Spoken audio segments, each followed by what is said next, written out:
Hey everyone, I'm Nick from Coffee Before Arch, and in this episode of C++ Crash Course, we're going to be talking about another feature of the C++ 17 standard in this case. So we'll go ahead and go to our example in init condition. We'll open it up. Right, so in this case, we're talking about a feature that relates to conditional statements and switch statements in C++. Right, and so to start out, we're going to show kind of the downside, or one kind of maybe slightly negative feature that we might not want to have in our code. So here we've got, say, some string that just says, hello world in C++ 17, right? And we see if we want to check, if certain the position of certain substrings, or whether or not that substring even exists in that that string. We'll go ahead and say, we'll use auto types, and we'll say, val1 is equal to hello.find hello, right? So it'll search hello, try to find that substring, and it'll return the position of it. So in here in this if statement, we'll check to see if the position wasn't -1, meaning it couldn't find it, and then we'll just print out the position and what we were looking for. So the problem or slight inconvenience that we have here, right, is that if we want to say do something else like find the position and then check to see if it's not, and then check to see if it's not part of the string, we have to use a different name, right? So we had val1 here, and then we have, say, val2 here, right? And then if these are different types, right, this would be another potential pitfall here, right? Because we couldn't reuse the variable. And so this can be a common case, right? So we might be using temporary variables that relate to a lot of different things, right? So if it's, say, an iterator, we might use an iterator for something like a list, right? So which is a doubly linked list, but maybe we're also want to use itr, the iterator, for a singly linked list as well, right? But a doubly linked list supports reverse iterators. So and while forward lists only support normal forward iterators.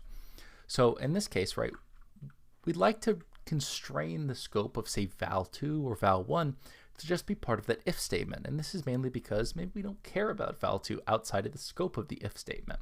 Now, C++ 17 allows us to do this with this new init condition syntax. So inside of an if statement, we can now have first an initialization phase, right? So that's going to be right here, right? So inside of this initialization phase, the first thing we do is we just, whatever a setup we want to do. So in this case, it'll be the same find, but we'll do it inside of this if, right? And so we'll try to find C++ 17, then a semicolon, and then we'll have our condition phase. So we'll just check to see if it exists inside of that string, right? But the nice part about this is that we could use val multiple times, and the reason why is because just like a for loop where we do for int I is equal to 0, and we can use that int I for multiple different for loops. In this case, the scope of val is constrained to this if statement in this case.